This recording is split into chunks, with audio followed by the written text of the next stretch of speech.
നമസ്കാരം, നാട്ടുവർത്തമാനത്തിലേക്ക് സ്വാഗതം. വിശദമായ വാർത്തകളിലേക്ക്. 41 ദിവസം നീണ്ട ശബരിമല മണ്ഡലകാല തീർത്ഥാടനത്തിന് ഇന്ന് പരിസമാപ്തി. തങ്കയങ്കി ചാർത്തി ഉച്ചയ്ക്ക് മണ്ഡലപൂജ നടക്കും. രാത്രി ഹരിവരാസനത്തോടെ നടയടയ്ക്കും.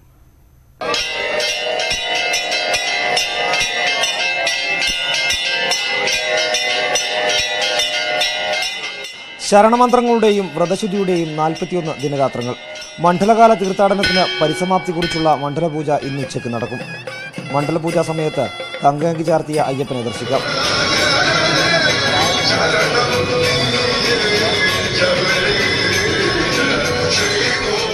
കഴിഞ്ഞ ദിവസം തങ്കയങ്കി ഘോഷയാത്രയ്ക്ക് പിന്നാലെ ആയിരക്കണക്കിന് അയ്യപ്പന്മാരാണ് ശബരിമല സന്നിധാനത്തെത്തിയത്. ഈ തീർത്ഥാടന കാലത്ത് അവസാന നാളുകളിലാണ് സന്നിധാനത്ത് തിരക്കുണ്ടായത്. തീർത്ഥാടനകാലം സമാപിക്കുന്നതിനാൽ രാത്രി 10-ന് ഹരിവരാസനം പാടി നട അടക്കും. പിന്നീട് മകരവിളക്കുത്സവത്തിനായി ഈ മാസം 30-ന് വൈകിട്ട് 6-ന് നട തുറക്കും. ന്യൂസ് 18 സന്നിധാനം. കൂടുതൽ വിവരങ്ങളുമായി സന്നിധാനത്ത് നിന്നും പ്രദീപ് നാരായണൻ ചേരുന്നുണ്ട്. പ്രദീപ്, ഇന്ന് എന്തൊക്കെ പൂജകളാണ് സന്നിധാനത്ത് നടക്കുക? ഒപ്പം തന്നെ പൂജാ സമയത്തിലെ സമയക്രമങ്ങളിൽ മാറ്റങ്ങളുണ്ടോ? വിശദാംശം.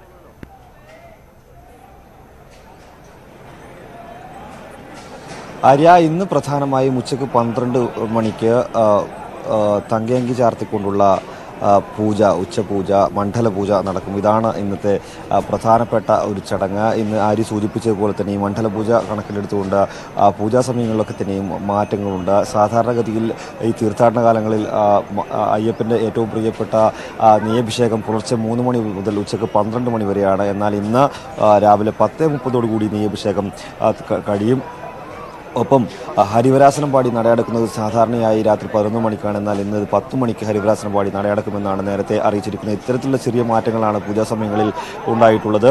എന്തായാലും ഇന്ന് ഈ 41 ദിവസം നീണ്ട മണ്ഡലകാല വ്രതം അതിൻ്റെ പരിസമാപ്തിയിലേക്ക് എത്തുകയാണ്. വൃശ്ചികം 1 മുതലാണ് ഈ മണ്ഡലകാല തീർത്ഥാടനം ആരംഭിച്ചത്. ഇന്ന് 41ാമത്തെ ദിവസമാണ്.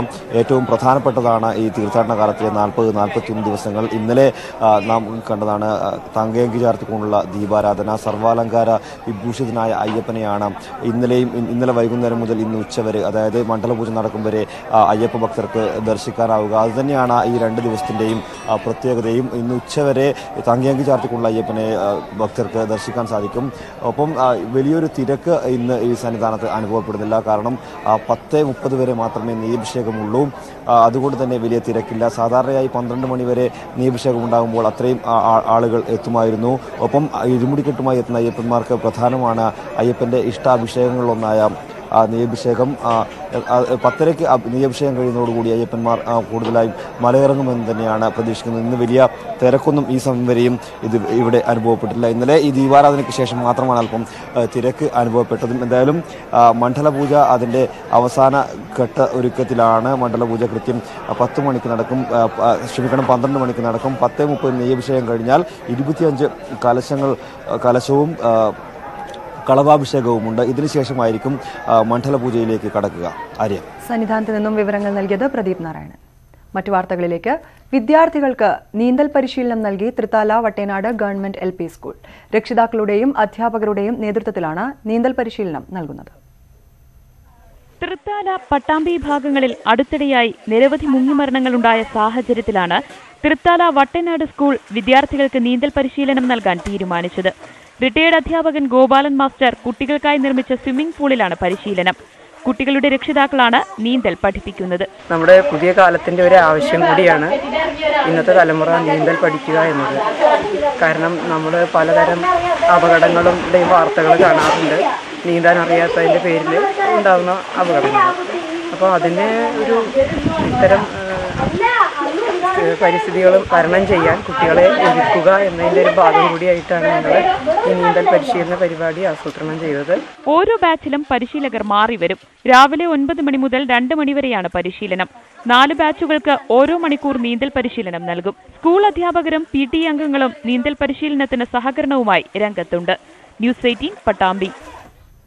ഖേലോ ഇന്ത്യ ദേശീയ ഫുട്ബോളിൽ കേരളത്തിനായി ബൂട്ടണിയുന്നതിൽ 9 പേരും കോഴിക്കോട് നടക്കാവ് ഗേൾസ് സ്കൂളിലെ പെൺപുലികൾ.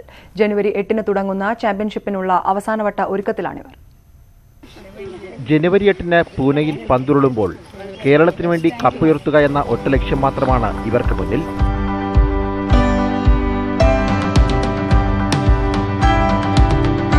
മുന്നേറ്റ നിരയിൽ ശ്രീലക്ഷ്മിയും സോനയും നേഹയും, മധ്യനിരയ്ക്ക് കരുത്തു പകരാൻ അർച്ചനയും ആര്യയും, പ്രതിരോധത്തിന് ഭാഗ്യശ്രീ, അനാമിക, തീർത്ത, ഗോൾവല കാക്കാൻ ആരതി.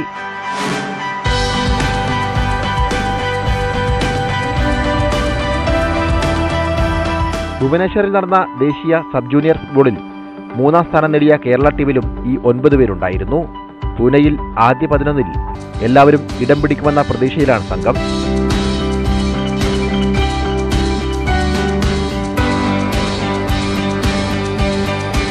ഞങ്ങൾ ഹാപ്പിയാണ്. ഇപ്പോൾ നമ്മുടെ ടീമിൽ ഈ നാഷണൽസ് കളിച്ച എക്സ്പീരിയൻസ് ഉള്ള പ്ലെയേഴ്സാണുള്ളത്. അതുകൊണ്ട് ആ എക്സ്പീരിയൻസ് വെച്ചിട്ടും പിന്നെ ഞങ്ങൾക്ക് ഇനിയിപ്പോൾ 29-ാം തീയതി ക്യാമ്പ് തുടങ്ങും. അപ്പോൾ ആ ക്യാമ്പിലും കൂടെയുള്ള പ്രാക്ടീസ് വെച്ചിട്ടും ഞങ്ങൾക്കൊരു ടീമിനൊരു പൊസിഷൻ ഉണ്ടാവുന്ന നല്ലൊരു പ്രതീക്ഷയുണ്ട്. നടക്കാവ് സ്കൂളിലെ സ്പോർട്സ് കൗൺസിൽ പരിശീലക എം ഫൗസിയുടെ ശിഷ്യരാണ് ഇവരെല്ലാം. കാരണം കേരളത്തിൽ 18 അംഗ കേലോ ഇന്ത്യ അണ്ടർ-17 ടീമിൽ പകുതി പേരും നമ്മുടെ ഈ സ്കൂളിൻ്റെ ഇതാണ്. ഈ മാസം 29-ന് തിരുവനന്തപുരത്ത് തുടങ്ങുന്ന ക്യാമ്പിന് ശേഷമാകും സംഘം പൂനെയിലേക്ക് തിരിക്കുക. ന്യൂസ് 18 കോഴിക്കോട്. കാർഷിക കേരളം.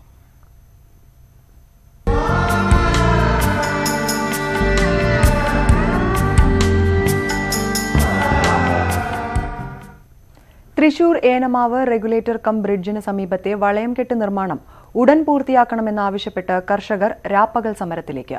വളയംകെട്ട് നിർമ്മാണം പൂർത്തിയാക്കാത്തതിനാൽ ഉപ്പുവെള്ളം കയറി ഏക്കർ കണക്കിന് നെൽകൃഷി നശിക്കാൻ തുടങ്ങിയപ്പോഴാണ് കർഷകർ സമരവുമായി രംഗത്തെത്തിയത്.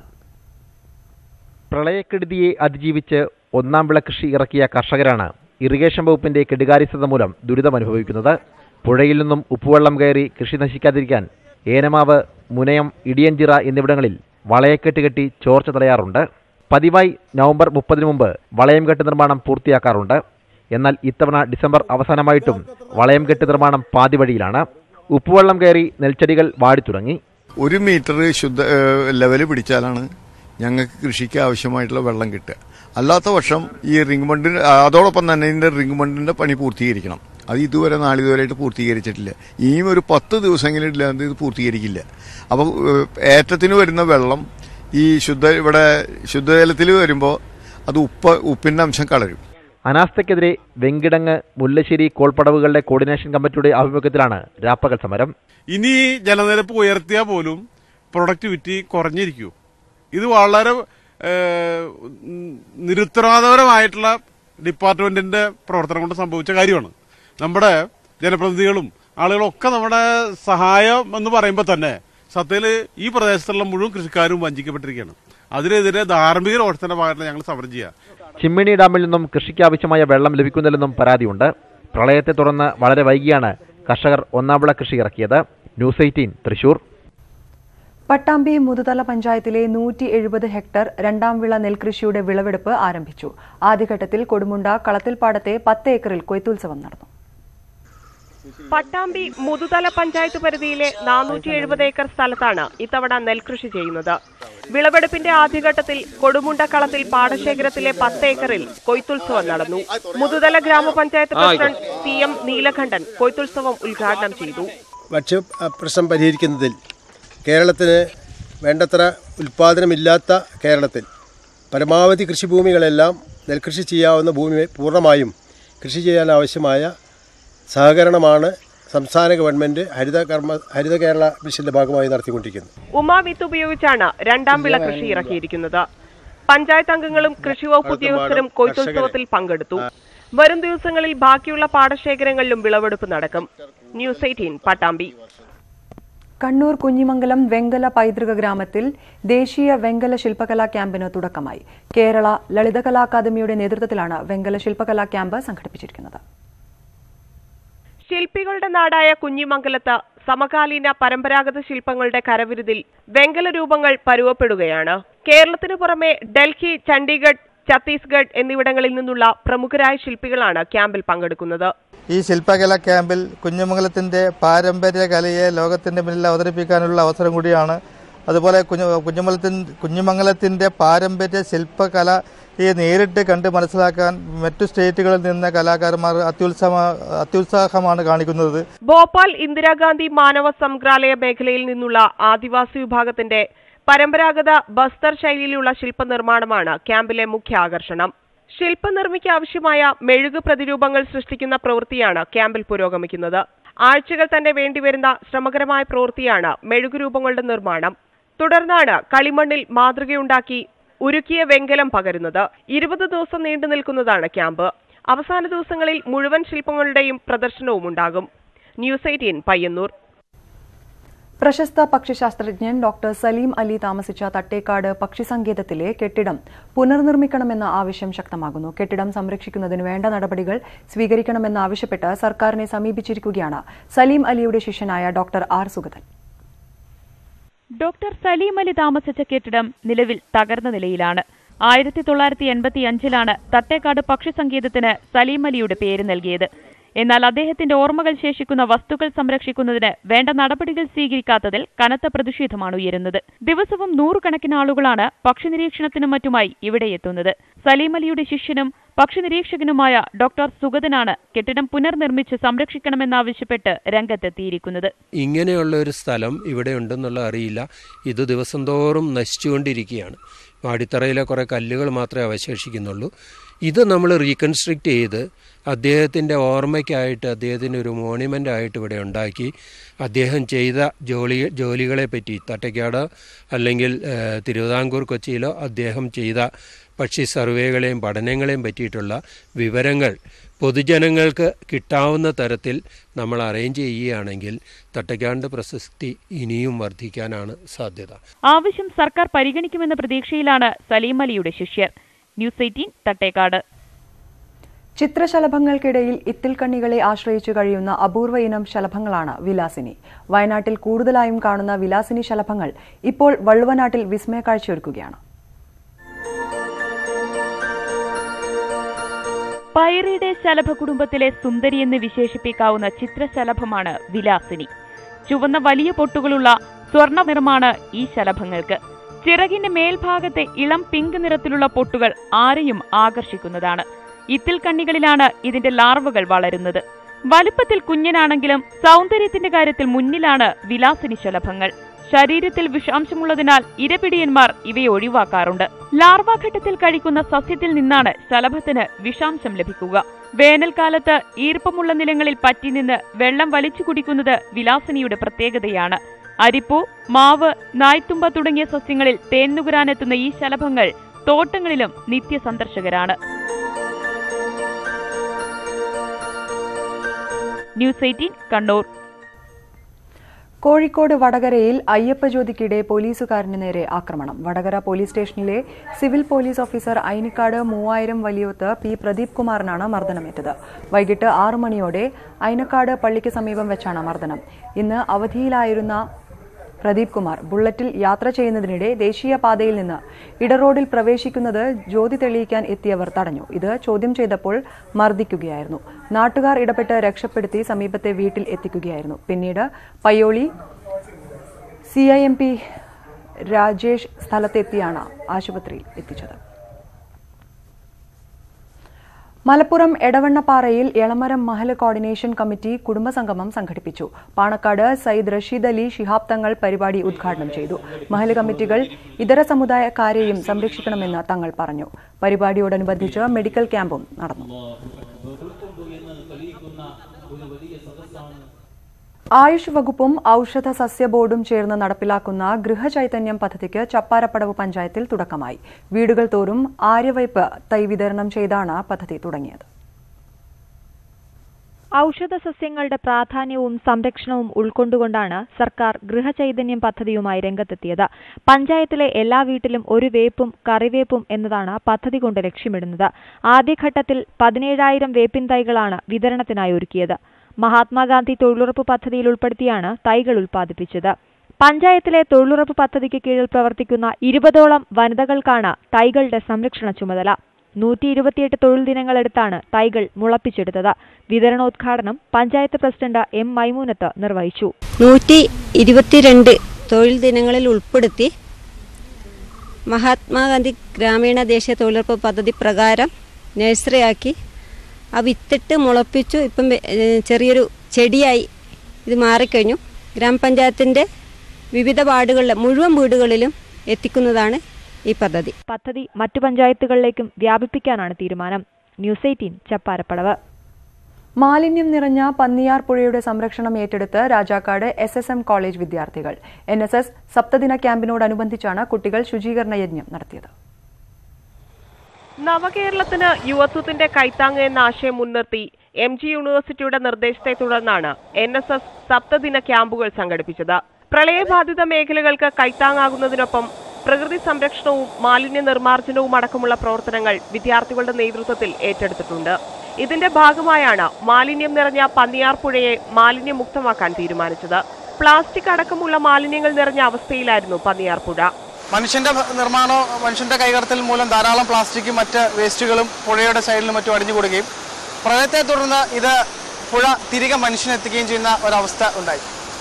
ഇത്തരത്തിൽ നമ്മുടെ കൈകടത്തലുകൾ മൂലം നശിച്ചുകൊണ്ടിരിക്കുന്ന ജലാശയങ്ങളെയും പുഴകളെയും അത്തരത്തിലുള്ള ആവാസ വ്യവസ്ഥകളെയും വീണ്ടെടുക്കാനുള്ള ഒരു ശ്രമം കൂടിയാണ് ഈ NSS ക്യാമ്പിലൂടെ ലക്ഷ്യം വെക്കുന്നത്. പന്നിയാർ പുഴയിലെ മുക്കുടി പാലത്തിന് സമീപ പ്രദേശത്താണ് വിദ്യാർത്ഥികൾ ശുചീകരണം നടത്തിയത്.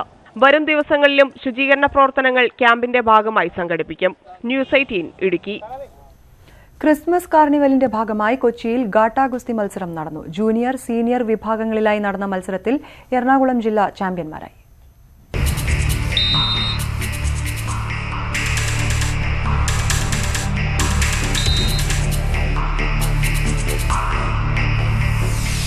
സിനിമയിൽ കണ്ട തനി നാടൻ ഗാട്ടാ ഗുസ്തി മത്സരം നേരിൽ കണ്ടപ്പോൾ കാണികളിൽ ചിലർക്ക് ആശ്ചര്യവും മറ്റു ചിലർക്ക് ആവേശവും. ക്രിസ്മസ് കാർണിവലിന്റെ ഭാഗമായാണ് ഫോർട്ട് കൊച്ചി കടപ്പുറത്ത് മത്സരം നടത്തിയത്. 51 കിലോ മുതൽ 130 കിലോ വരെയുള്ള വിഭാഗങ്ങളിലായിരുന്നു മത്സരം.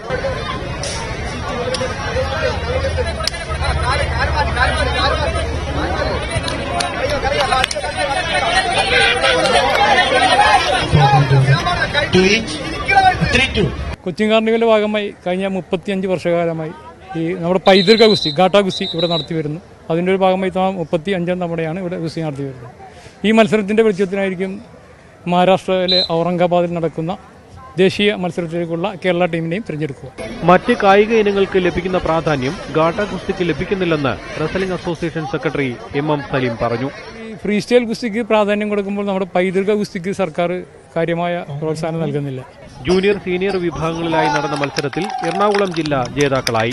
2ാം സ്ഥാനം കേരള പോലീസ് ടീമും 3ാം സ്ഥാനം പാലക്കാട് ജില്ലയും സ്വന്തമാക്കി. ന്യൂസ് 18 കൊച്ചി. പുനലൂർ ചെങ്കോട്ട ദേശീയപാതയിൽ അപകടങ്ങൾ തുടർക്കഥയാക്കുന്നു. പാതയോരങ്ങളിലെ സൈൻ ബോർഡുകൾ കാടുമൂടിയതാണ് വാഹനയാത്രക്കാർക്ക് പ്രതിസന്ധി സൃഷ്ടിക്കുന്നത്. കൊല്ലം തിരുമംഗലം ദേശീയപാതയിൽ പുനലൂർ മുതൽ ആര്യങ്കാവ് വരെയുള്ള ഭാഗത്താണ് സൈൻ ബോർഡുകളും ഡിവൈഡറുകളും കാടുകയറി കിടക്കുന്നത്. വളവുകളുടെയും ഹമ്പുകളുടെയും സാന്നിധ്യം സൂചിപ്പിക്കുന്ന ഭൂരിഭാഗം ബോർഡുകളും കാട് മൂടിക്കഴിഞ്ഞു. ശബരിമല സീസൺ കൂടിയായതോടെ ഈ പാതയിൽ വലിയ തിരക്കാണ്. ചെറുതും വലുതുമായ ആയിരക്കണക്കിന് വാഹനങ്ങൾ ദിനംപ്രതി കടന്നു പോകുന്ന പാതയിൽ അപകടങ്ങൾ പതിവാണ്. ഈ ശബരിമല സീസൺ ആരംഭിച്ചിട്ട് ഇന്ന് വരെ അതിലെ പടർപ്പുകളോ പള്ളികളോ ഒന്നും നീക്കാൻ അധികൃതർ തയ്യാറായിട്ടില്ല. അപകടങ്ങൾ നിത്യസംഭവങ്ങളായി മാറിക്കൊണ്ടിരിക്കുകയാണ്. ദിവസം പ്രതി ഈ ശബരിമലയ്ക്ക് പോകുന്ന വണ്ടികളുടെ വാഹനങ്ങളുടെ ആ ഒരു തിരക്ക് കാരണം ദിവസവും അപകടങ്ങൾ ഉണ്ടായിക്കൊണ്ടിരിക്കുക. എല്ലാ വർഷവും ശബരിമല സീസണിന് മുൻപ് റോഡുകളുടെ ഇരുവശവും കാട് വെട്ടിത്തെളിക്കാറുണ്ട്. എന്നാൽ ഈ വർഷം അത്തരത്തിലുള്ള ഒരു പ്രവർത്തനങ്ങളും ഈ പാതയിൽ നടന്നിട്ടില്ലെന്ന് യാത്രക്കാർ ആരോപിക്കുന്നു. ന്യൂസ് 18 പുനലൂർ. അവധിക്കാലം പരിസ്ഥിതിയെ അടുത്തറിയുവാൻ മാറ്റിവെച്ച് പച്ചടി ശ്രീനാരായണ LP സ്കൂളിലെ കുട്ടികൾ. നേച്ചർ ക്യാമ്പിന്റെ ഭാഗമായി വനം വകുപ്പിന്റെ സഹകരണത്തോടെ വിദ്യാർത്ഥികൾ ചിന്നാർ വന്യജീവി സങ്കേതത്തിലെത്തി. പുതുതലമുറയ്ക്ക് പരിസ്ഥിതി സംരക്ഷണത്തിനുള്ള അവബോധം സൃഷ്ടിക്കുന്നതിനായാണ് ശ്രീനാരായണ LP സ്കൂളിൽ ക്യാമ്പ് സംഘടിപ്പിച്ചത്. 45ഓളം വിദ്യാർത്ഥികളാണ് ചിന്നാർ വന്യജീവി സങ്കേതത്തിലെത്തിയത്. വന്യജീവി സങ്കേതത്തിലൂടെ കാൽനടയായി സഞ്ചരിച്ചാണ് ജൈവ വൈവിധ്യത്തെക്കുറിച്ച് കുട്ടികൾ മനസ്സിലാക്കിയത്.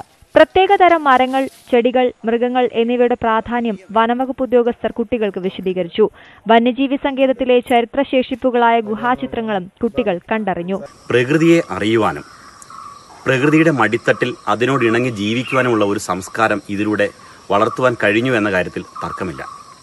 ആദിവാസികളുടെ ജീവിത സംസ്കാരം, വനത്തിലെ ജീവികളെ നേരിട്ട് കാണുവാനുള്ള അവസരം, മറയൂർ ശർക്കര ഉണ്ടാക്കുന്ന രീതി പരിചയപ്പെടുവാൻ, അമരാവതിയിലെ മുതലപ്പാർക്ക് നേരിട്ട് കാണുവാൻ, അങ്ങനെ ഒട്ടനേകം കാഴ്ചകളെ കണ്ടും കേട്ടും അറിഞ്ഞും അനുഭവിച്ചും 3 ദിവസം അവിടെ താമസിച്ചുകൊണ്ടുള്ള ഈ പഠന ക്യാമ്പ് ഓരോ കുരുന്നുകളുടെയും മനസ്സിൽ പ്രകൃതിയോടിണങ്ങി ജീവിക്കുവാനുള്ള ഒരു സംസ്കാരത്തിന് വിത്തുപാകിയിട്ടുണ്ട്. 3 ദിവസം നീണ്ടുനിന്ന ക്യാമ്പിൽ മറയൂർ മേഖലയിലെ ശർക്കര നിർമ്മാണവും ശീതകാല പച്ചക്കറി കൃഷിയും കുട്ടികൾ നേരിൽ കണ്ട് മനസ്സിലാക്കി.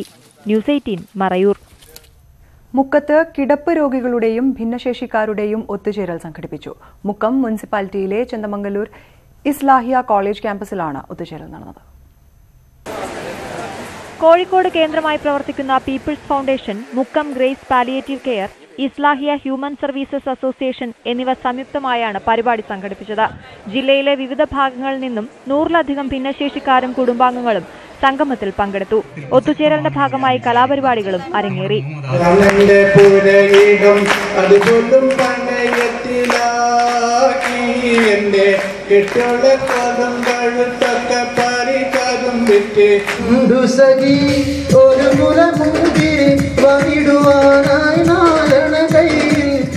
ഉജ്ജ്വല ബാല്യം പുരസ്കാര ജേതാവ് മുഹമ്മദ് ആസിം മുഖ്യാതിഥിയായിരുന്നു.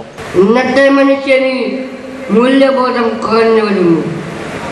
മറ്റുള്ളവരെ സ്നേഹിക്കാനും മറ്റുള്ളവരെ മനസ്സിലാക്കാനും മറ്റുള്ളവരുടെ പ്രശ്നം തന്റെ പ്രശ്നമായി കണ്ട് പെരുമാറാനുമുള്ള അവസ്ഥ നമ്മളിൽ ഉണ്ടാകണം.